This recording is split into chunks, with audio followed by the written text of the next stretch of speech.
Ito ang DWDD 1134 kHz AM. Balita, impormasyon at musika. Ito ang DWDD AFP Radio. Boses ng Kawal Pilipino. Kayo ay nakatutok sa DWDD AFP Radio. Kami po ay kasapi ng KBP, Kapisanan ng mga Broadcaster ng Pilipinas. Sa dami ng mga nangyayari ngayon, sigurado ka bang tama ang lahat ng naririnig at nababasa mo? Bago ka mag-react o mag-share, think ka muna! Ang Think Ka Muna Pilipinas ay isang media and information literacy advocacy campaign ng MediaQuest kasama ang KBP at ang himpilang ito na nagpapaalala sa atin na mag-pause, mag-isip-isip at kumilos ng may alam. Dahil ang goal, isang mas informed, listo at responsableng Pilipinas. Think Ka Muna Pilipinas. Dahil sa atin magmumula ang isang mas mapanuring bansa.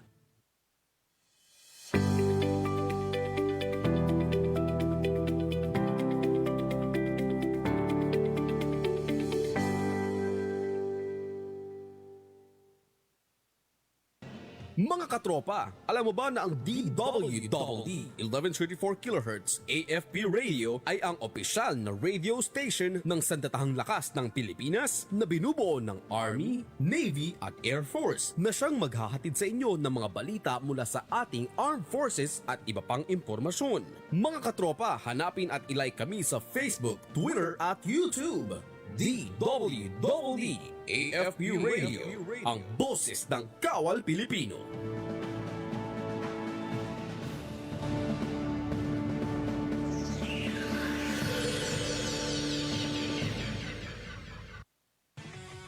Mga katropa, para lagi kang updated sa inyong sandatahang lakas ng Pilipinas, siguraduhin naka-like at follow ka sa AFP Radio DWDD Facebook page at nakatune in sa 1134 kHz AFP DWDD. Panoorin ang weekly documentary program ng AFP Radio na Ang Inyong Kawal, Sabado alas 8 ng gabi. Simulcast po ito sa Inyong Kawal Facebook at YouTube channel. And keep up the good work sa team. Ayan, Media and Civil Affairs Group, CRS AFP, maraming salamat po sa inyo.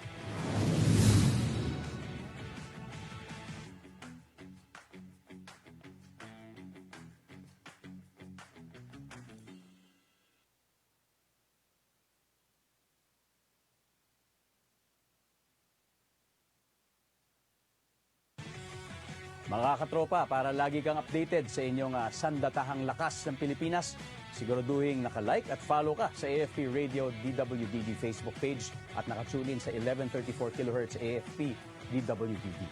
Panoorin ang weekly documentary program ng AFP Radio na Ang Inyong Kawal, Sabado alas 8 ng gabi. Simulcast po ito sa Inyong Kawal Facebook at YouTube channel.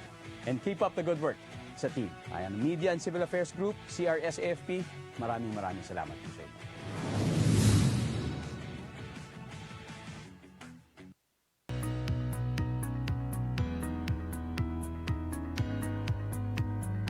Magandang hapon Pilipinas, ngayon ay araw ng Martes, ika-18 ng Agosto.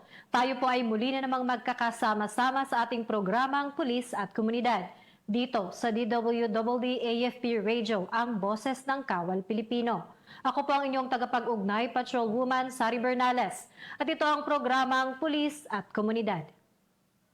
Sa ngalan ng pamunuan ng Philippine National Police sa pangunguna ni Chief PNP Police General Jose Melencio Nartates Jr. at sa pamumuno ni Pangulong Ferdinand Bongbong Marcos Jr., kami ay maglilingkod sa bawat Pilipino at magbibigay ng tamang impormasyon sa bagong PNP para sa bagong Pilipinas, serbisyong mabilis, tapat at nararamdaman. At para sa mga nais dumulog sa inyong pambansang pulisya ng mga reklamo at sumbong, bukas ang aming tanggapan upang kayo ay matulungan. Maaari kayong tumawag sa Unified 911 o di kaya ay pumunta sa pinakamalapit na himpilan ng pulisya sa inyong mga lugar. Kung mayroon naman kayong mga sumbong o reklamo tungkol sa ilang pasaway at abusadong pulis, maaari kayong kumontak sa Integrity Monitoring and Enforcement Group o PNP-IMEG. Tayo po ay nagpapasalamat sa lahat ng bumubuo ng DWDD AFP Radio. At bago po tayo magsimula, ibinabati po natin ang aming Direktor ng Police Community Affairs and Development Group, walang iba kundi si Police Brigadier General Bina H. Guzman, at binabati din po natin ang Command Group ng PKG. Simulan na natin ang mga balita ngayong hapong ito. Dalawang truck na may kargang motorsiklo, kabilang ang mga buo at disassembled o chop-chop motorcycles ang na-intercept ng mga tauhan ng Quezon Police Provincial Office sa isang checkpoint operation sa Chaong, Quezon. Sa pangunguna ng 1st Quezon Provincial Mobile Force Company, katuwang ang Regional Highway Patrol Unit 4A, Regional Special Operations Unit 4A, Provincial Highway Patrol Team Laguna at Provincial Highway Patrol Team Quezon. Nasita ang dalawang truck sa isinagawang checkpoint operation bandang 1:42 ng madaling araw noong August 13, 2026 sa border control point sa Barangay Lalig, Chaong, Quezon. Dalawang Isuzu drop-side trucks ang nasita matapos mapansin ang hindi ligtas na pagkakakarga ng mga motorsiklo at hindi maipakita ng mga driver ang kaukulang dokumento para sa sasakyan at mga kargamento nito. Sa isinagawang paunang beripikasyon, napag-alamang may kabuuang 115 motorsiklo ang sakay ng dalawang truck, kabilang ang mga buo at disassembled na motorsiklo, gayon din ang ilang engine at chassis. Dinala sa 1st QPMFC ang dalawang sasakyan, mga kargamento, kasama ang dalawang driver at 4 na pahinante nito para sa masusing investigasyon at beripikasyon. Kabilang sa pagsusuri, ang pag-cross-check ng engine at chassis numbers, LTO registration records, legal ownership, pinagmula ng mga motorsiklo at iba pang kaukulang dokumento upang matukoy ang legalidad ng mga ito.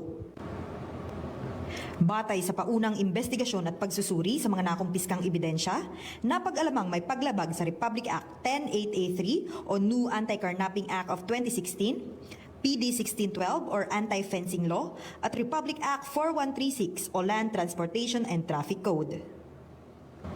Patuloy ang case build-up at koordinasyon ng mga otoridad upang makumpleto ang dokumentasyon at maisagawa ang kaukulang legal na hakbang laban sa mga responsable. Samantala, tinitiyak ni Police Colonel Romulo A. Albacea, Provincial Director ng Quezon PPO, na patuloy na papaigtingin ang checkpoint operations at verification procedures upang matiyak ang legalidad ng mga sasakyang dumaraan sa lalawigan at upang mapanatili ang seguridad ng publiko. Mula dito sa lalawigan ng Quezon, ang inyong PNN correspondent, Patrolwoman Jessalyn T. Argoso. Alagad ng batas, tagataguyod ng Balitang Pulis. 4 na hydraulic excavator na nagkakahalaga ng tinatayang 28 milyong piso ang nakumpiska ng Police Regional Office 10 sa isinagawang operasyon laban sa hinihinalang illegal mining activities sa Sitio Sendong, Barangay Tumpagon, Cagayan de Oro City, madaling araw nitong Agosto 17, taong 2026. Bandang 2:20 ng madaling araw nang magsagawa ng operasyon ang mga tauhan ng Police Station 8. Katuwang ang Mines and Geosciences Bureau Region 10 at mga opisyal ng barangay, alinsunod sa Republic Act No. 7942 o Philippine Mining Act of 1995. Pagdating sa lugar, nakita ng operating team ang mga indikasyon ng naganap na mining activities, kabilang ang mga bagong hukay, mababaw na excavation pits at mga stockpile ng mineralized soil at buhangin na hinihinalang may gold deposits at iba pang mineral ores. Narecover sa lugar ang 4 na fully operational hydraulic excavators, isang yellow Komatsu, black Zoom Lion, black SDLG at green Hakata. Tinatayang nasa 28 milyong piso ang kabuuang halaga ng mga heavy equipment na isinailalim sa seguridad, dokumentasyon at inventory. Samantala, ilang hindi pa nakikilalang mga lalaki at babae na nakita umano sa lugar at pinaniniwala ang sangkot sa mining activities ang nagsitakas sa iba't ibang direksyon nang dumating ang mga otoridad. Ayon sa Police Regional Office 10, patuloy nitong paiigtingin ang koordinasyon sa MGB-10 at mga lokal na pamahalaan upang maprotektahan ang likas na yaman at matiyak ang pagpapatupad ng mga batas laban sa illegal mining. Patuloy namang isinasagawa ang kaukulang dokumentasyon at investigasyon para matukoy ang mga responsable sa nasabing aktibidad at maisailalim sila sa nararapat na proseso ng batas. Mula dito sa Hilagang Mindanao, Regional Public Information Office, Police Regional Office 10. Ako ang inyong PNN correspondent, Police Staff Sergeant Jason Adams Kambangay, alagad ng batas, tagataguyod ng Balitang Pulis. Isang 21 anyos na lalaki ang inaresto ng mga tauhan ng Camarines Norte Provincial Cyber Response Team ng Regional Anti-Cybercrime Unit 5 sa Dait, Camarines Norte. matapos nitong pagbantaan ng isang biktima na ikakalat ang kanyang mga masiselang video sa social media.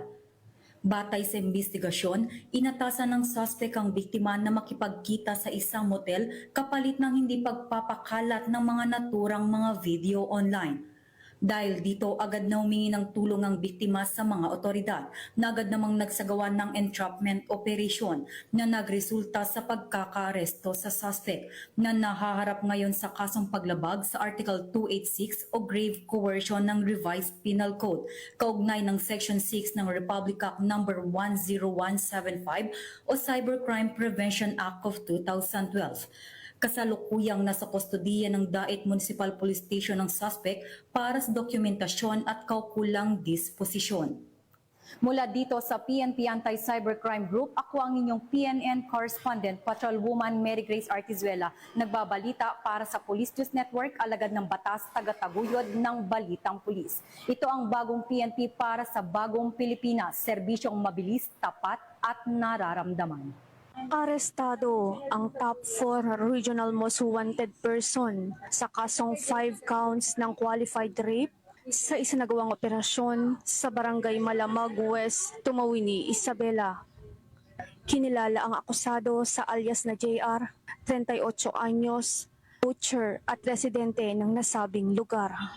Naaresto ang suspek sa pinagsanib na pwersa ng Tumawini Municipal Police Station, katuwang ang PIU-IPPO, PIT Isabela East at RIU-2 sa bisa ng warrant of arrest na walang inirekomendang piyansa at kabilang sa electronic warrant system.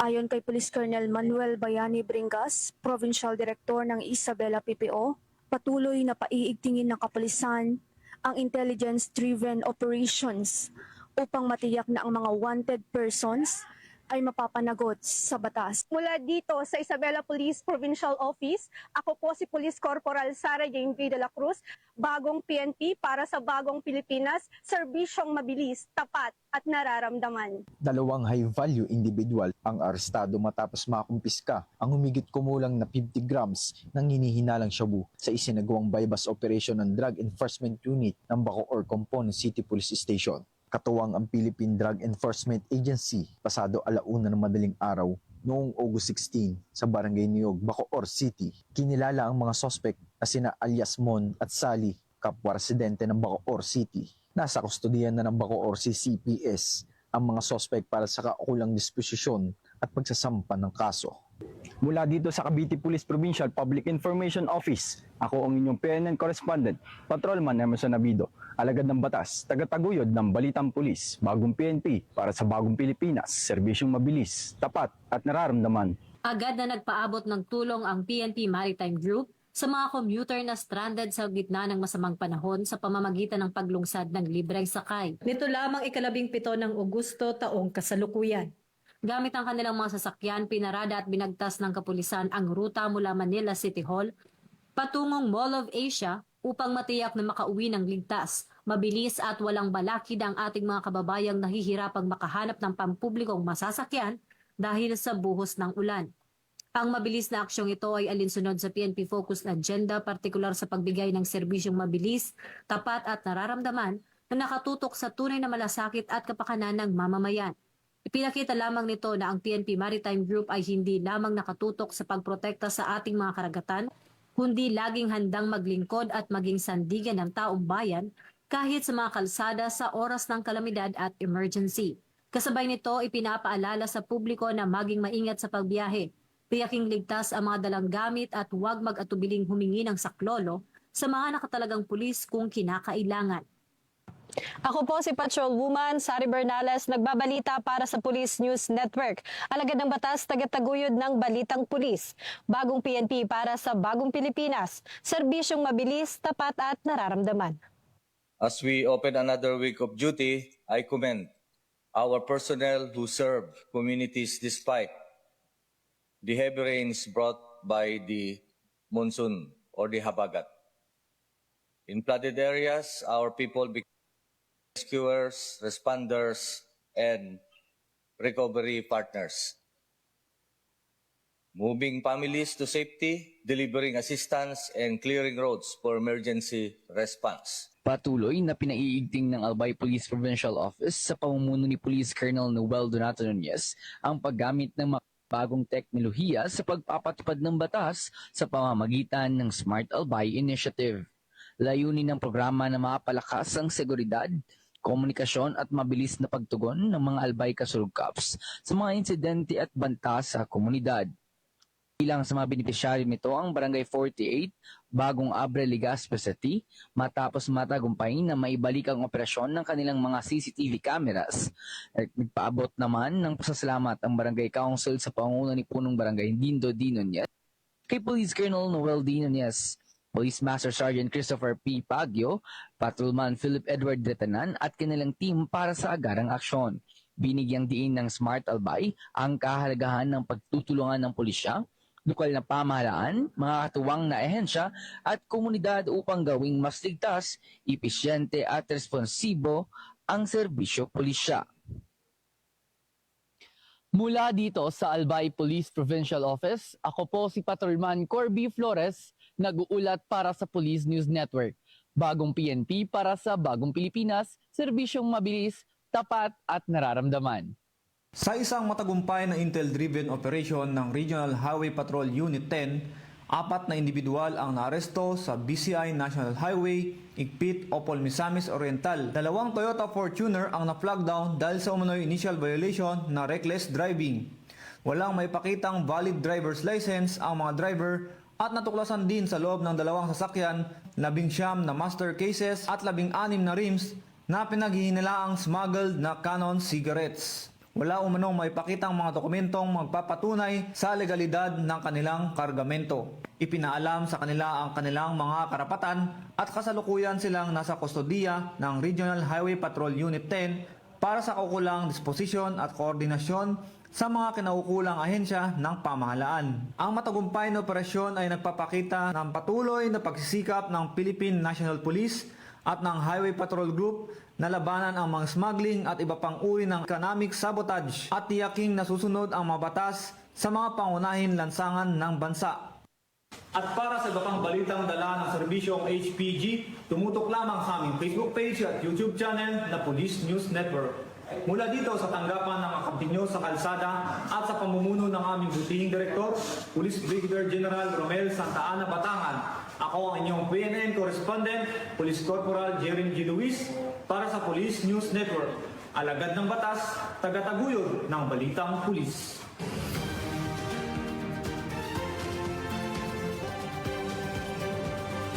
Magandang araw, Bagong Pilipinas. Narito ang Police News Express sa oras na ito.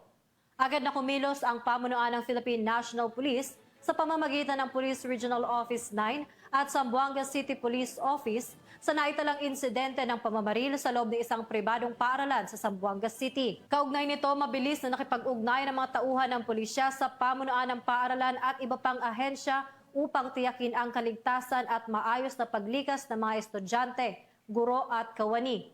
Sa kasalukuyan, hawak na ng mga otoridad ang sitwasyon sa naturang paaralan. Hinihikayat ng PNP ang mga magulang at guardian na manatiling kalmado at sundin ang abiso ng paaralan ukol sa nakatakdang oras at alituntunin sa pagsundo sa kanilang mga anak upang maiwasan ang pagsisikip sa lugar at mabilis na magampanan ng mga pulis ang kanilang tungkulin. Patuloy pa rin na iniimbestigahan ng mga otoridad ang mga pangyayari sa insidente. Samantala, tiniyak ng PNP na prioridad nito ang kaligtasan ng mga mag-aaral at paaralan at nagpapasalamat sa operasyon ng lahat. Kasabay nito, nananawagan ng pulisya sa publiko na iwasang magbahagi ng mga hindi beripikado at kumpirmadong ulat, larawan o video at umasa lamang sa mga opisyal na abiso mula sa kinauukulang ahensya. Ako po si Patrolwoman Sari Bernales, nagbabalita para sa Police News Express. Alagad ng batas, tagataguyod ng balitang pulis. Bagong PNP para sa Bagong Pilipinas. Serbisyong mabilis, tapat at nararamdaman.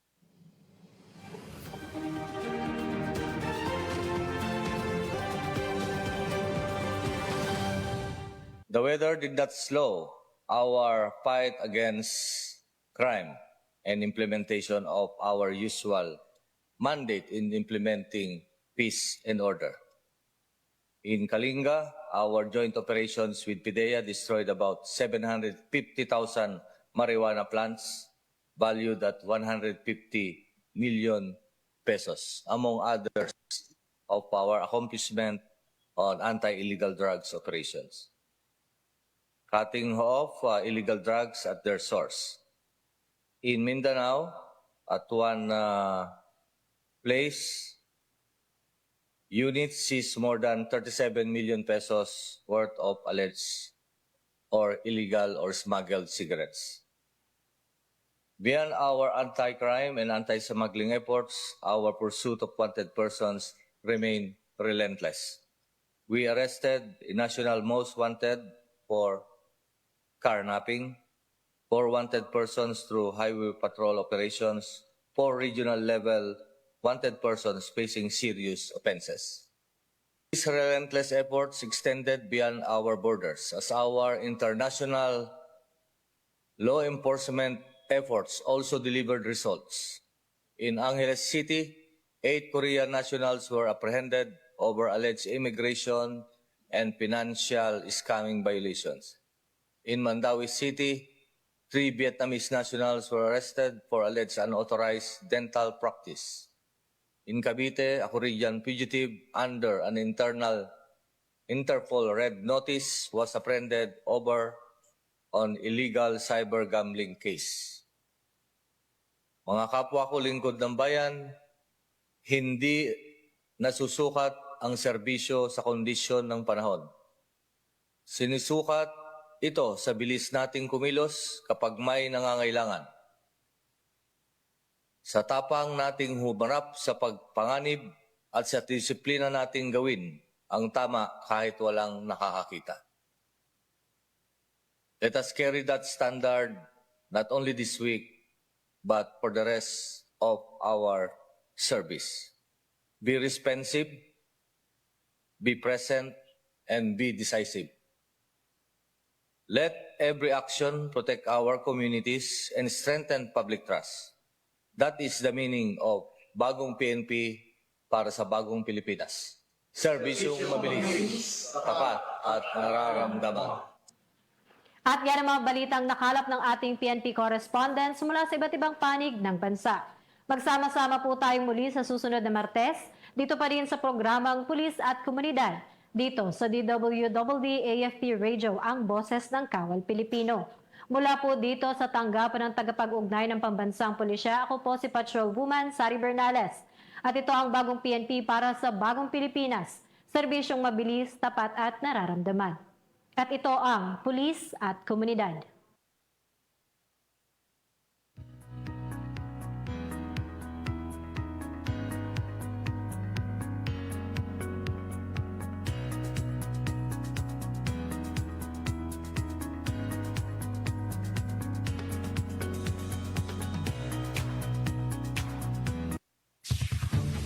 Ito ang DWDD 1134 kHz AM. Balita, impormasyon at musika. Ito ang DWDD AFP Radio. Boses ng Kawal Pilipino. Kayo ay nakatutok sa DWDD AFP Radio. Kami po ay kasapi ng KBP, Kapisanan ng mga Broadcaster ng Pilipinas.